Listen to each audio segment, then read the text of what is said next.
जमाना नहीं है।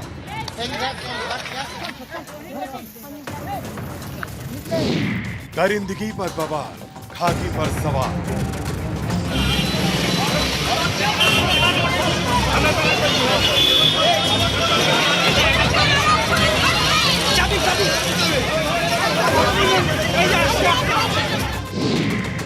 इंसाफ की लड़ाई सड़क पर आई।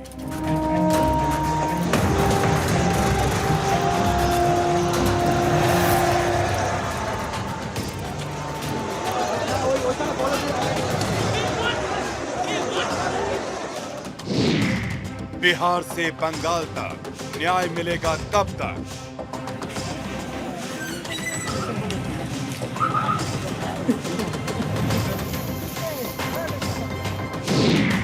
देवभूमि फिर हुई शर्मसार, हैवानियत की सारी हदें पार।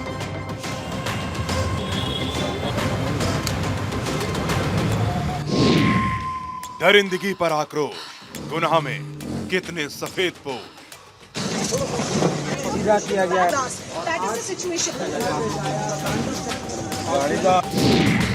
कोलकाता में रेप और मर्डर, गुस्से में जनता और डॉक्टर।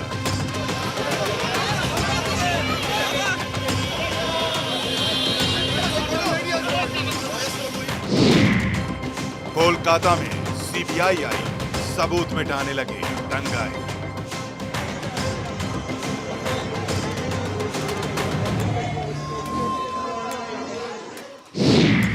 गुस्सा फूट रहा है, देश जवाब मांग रहा है।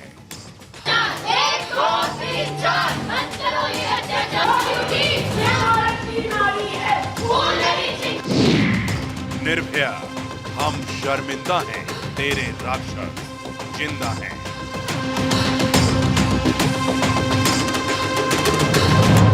पहले कोलकाता, फिर उत्तराखंड और उसके बाद बिहार। देश के 3 राज्यों में बेटियों के साथ हैवानियत की सारी हदें पार कर दी गईं। में निर्भया कांड हुआ था, जो अब देश के 3 अलग-अलग राज्यों में एक बार फिर हुआ है। जिसने भी इसके बारे में सच सुना होगा, उसके पैरों तले जमीन खिसक गई होगी। अपने खास शो में हम सवाल पूछेंगे कि दरिंदों को बचाने का जिम्मा किसने उठाया। सवाल होगा, बिहार, बंगाल, उत्तराखंड में हुए कांड के सच से कौन कांप रहा है? कब तक न्याय के लिए आधी रात को, आधी आबादी को सड़कों पर उतरना होगा? और कब तक बेटियों के साथ दरिंदगी होगी? और कब होगा कलयुग के राक्षस का संहार? नमस्कार, मैं हूं आपके साथ पूर्णिमा मिश्रा। आज बात होगी 3 राज्यों की कलंक कथा की। कोलकाता में निर्भया कांड का गुस्सा अभी शांत भी नहीं हुआ कि कुछ ऐसा ही हुआ बिहार और उत्तराखंड में। देश की बेटियों से दरिंदगी की सारी हदें पार कर दी गई। पूरे देश में प्रदर्शन का दौर जारी है, लेकिन आक्रोश बढ़ता जा रहा है। पहले बात कोलकाता की होगी, जहां ट्रेनी डॉक्टर की रेप के बाद निर्मम हत्या कर दी गई। इस कांड की गूंज दिल्ली तक सुनाई दे रही है। 8 दिन से देश भर में डॉक्टर्स की हड़ताल जारी है, जिसे केंद्र सरकार ने खत्म करने को कहा। तो कोलकाता केस की सीबीआई जांच शुरू हो चुकी है, जबकि दोषियों को फांसी देने की मांग भी तेज है। इस मुद्दे पर कोर्ट सख्त है, लेकिन सियासत भी फुल ऑन जारी है।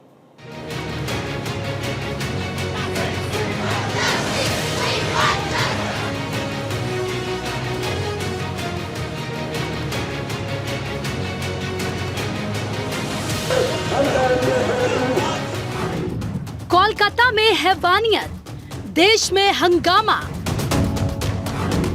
सीबीआई टीम कोलकाता आई, राक्षस को बचाने की किसने कसम खाई? कोलकाता की निर्भया के कितने गुनाहगार? क्या है कोलकाता की काली रात का सच?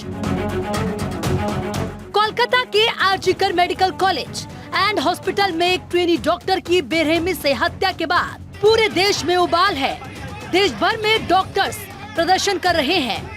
कैसे लेडी डॉक्टर के साथ दरिंदगी को अंजाम दिया गया और फिर बेरहमी से गला दबाकर मौत के घाट उतार दिया गया। देश इंसाफ की मांग कर रहा है। आरजीकर में ट्रेनी डॉक्टर के रेप और मर्डर मामले में सीबीआई ने मेडिकल कॉलेज और अस्पताल के पूर्व प्रिंसिपल संदीप घोष को हिरासत में लिया। इस बीच एक चौंकाने वाला दावा किया जा रहा है। कोलकाता में ट्रेनी डॉक्टर की हत्या से पहले रेप में कई लोगों के शामिल होने की आशंका है। 14 अगस्त को all India government doctor association के एडिशनल सेक्रेटरी डॉक्टर सुवर्ण गोस्वामी ने पोस्टमार्टम रिपोर्ट के हवाले से ये दावा किया है। उन्होंने कहा है कि डॉक्टर के प्राइवेट पार्ट से 151 mg सीमन मिला है, जो सिर्फ एक शख्स का नहीं हो सकता। शरीर के निशान भी क्रूरता में एक से ज्यादा लोगों के शामिल होने की तरफ इशारा कर रहे हैं। हालांकि कोलकाता पुलिस ने सिर्फ एक आरोपी को गिरफ्तार किया है और अब जांच सीबीआई के पास है।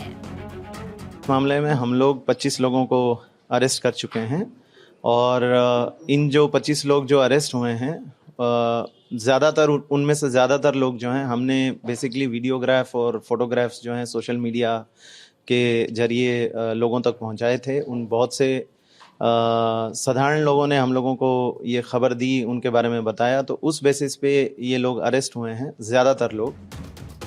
सीबीआई टीम क्राइम सीन पर 3D लेजर स्कैनर लेकर भी गई। इससे डिजिटल ब्लूप्रिंट तैयार होगा, जिससे पता चल सकता है कि क्राइम सीन पर कितने लोग मौजूद थे। वहीं देश भर में चल रहे डॉक्टर्स की हड़ताल के बीच केंद्रीय स्वास्थ्य मंत्रालय ने नया आदेश जारी किया है। मंत्रालय ने कहा है कि मेडिकल संस्थानों को हेल्थ केयर वर्कर पर हमले के 6 घंटे के अंदर ही FIR दर्ज करानी होगी। मंत्रालय ने ये फैसला मेडिकल कॉलेज में ट्रेनी डॉक्टर से रेप मर्डर मामले और 14 अगस्त को इसी कॉलेज में हुई हिंसा को लेकर लिया। लाल किले की प्राचीर से पीएम मोदी ने भी महिला सुरक्षा का मुद्दा उठाया था और कहा था कि ऐसे राक्षसी कृत्य करने वालों को जल्द से जल्द कड़ी सजा हो। राक्षसी कृत्य करने वालों को जल्द से जल्द कड़ी सजा हो, वो समाज में विश्वास पैदा करने के लिए जरूरी है। मैं ये भी बताना चाहूंगा कि जब बलात्कार की या महिलाओं पर अत्याचार की घटनाएं घटती हैं तो उसकी बहुत चर्चा होती है, बहुत प्रचार होता है, मीडिया में छाया रहता है। लेकिन जब ऐसे राक्षसी मनोवृत्ति व्यक्ति को सजा होती है तो वो खबरों में कहीं नजर नहीं आती है, कोने में कहीं पड़ा रहता है। अब समय की मांग है कि जिनको सजा होती है उसकी व्यापक चर्चा हो, ताकि ऐसा पाप करने वालों को भी डर पैदा हो कि ये पाप करने की हालत ये होती है कि फांसी पर लटकना पड़ता है।